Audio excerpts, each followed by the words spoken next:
Hi Honey's, അപ്പോൾ ഇന്ന് നമ്മുടെ ഒരു ഫ്രണ്ടിൻ്റെ ബർത്ത്ഡേ കേട്ടോ. അപ്പോൾ അവന് സർപ്രൈസ് ആയിട്ടൊരു കേക്ക് വാങ്ങിക്കാമെന്ന് വെച്ച് മിക്കവരുടെയും ബർത്ത്ഡേ ഇപ്പോൾ ആഘോഷിക്കുന്നത് ഞങ്ങളുടെ വീട്ടിൽ വെച്ചാട്ടോ. അവിടെ വെച്ചൊരു കുഞ്ഞ് കേക്ക് കട്ട് ചെയ്യാറുണ്ട്. അപ്പോൾ അവന് വേണ്ടി നമ്മൾ സെലക്ട് ചെയ്തത് ഈ ഒരു കേക്കായിരുന്നു. ഇത് ആദ്യമായിട്ടാണ് നമ്മൾ ഈ ഒരു കേക്ക് വാങ്ങിക്കുന്നത്. അതിനുശേഷം നമ്മൾ കേക്കിൻ്റെ എഴുതാനുള്ള കാര്യങ്ങളൊക്കെ പറഞ്ഞു കൊടുത്ത് അലങ്കാരത്തിനുള്ള എന്തെങ്കിലും കിട്ടുമോ ജസ്റ്റ് ഒന്ന് നോക്കി, പിന്നെ ഓർത്തോ വേണ്ട എല്ലാം ഞാൻ തന്നെ വൃത്തിയാക്കണ്ടേ, പിന്നെ ഒന്നുമില്ലാതെ പറ്റില്ല എന്ന് ഓർത്ത് 2-3 ബലൂൺ വാങ്ങിച്ചു കേട്ടോ. വേറെ ഒന്നും തന്നെ വാങ്ങിച്ചില്ല. അപ്പോൾ ഈ സമയം കൊണ്ട് നമ്മുടെ കേശുക്കുട്ടനോട് ഫേവറേറ്റ് ആയിട്ടുള്ള സ്പൈഡർമാൻ ഔട്ടിരിക്കുന്നുണ്ട്. അങ്ങനെ അവനൊരു സ്പൈഡർമാനും വാങ്ങിച്ചു കൊടുത്തു.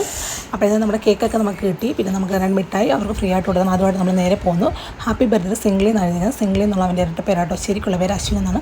അങ്ങനെ കേക്ക് കട്ടിയായിട്ട് നമ്മൾ അവനെ കൊണ്ടുവരുത്തി അമ്മാളും കേശും ഫ്രണ്ടിൽ തന്നെ ഇടാൻ പഠിച്ചു. അപ്പോഴാണ് നമ്മൾ അറിയുന്നത് ഇവിടെ ബർത്ത്ഡേ കൂടാവുന്ന ഒരാളുടെ കൂടെ എറണാകുളത്തുള്ളൊരു ഫ്രണ്ട് വന്നിട്ടുണ്ടായിരുന്നു. അവൻ്റെയും ബർത്ത്ഡേ ഇന്ന് തന്നെയായിരുന്നു.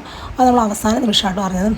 എന്നാൽ രണ്ടുപേരും കൂടെ ഒരുമിച്ച് കട്ട് ചെയ്യട്ടെ എന്ന് ചോദിച്ചു. അവർ രണ്ടുപേരും കൂടെ ഒരുമിച്ച് കട്ട് ചെയ്തു. അങ്ങോട്ടും ഇങ്ങോട്ടും കേക്ക് കൈമാറി എല്ലാവരും ഹാപ്പി ആയിട്ട് കേക്ക് കഴിച്ച് പിരിഞ്ഞു കേട്ടോ.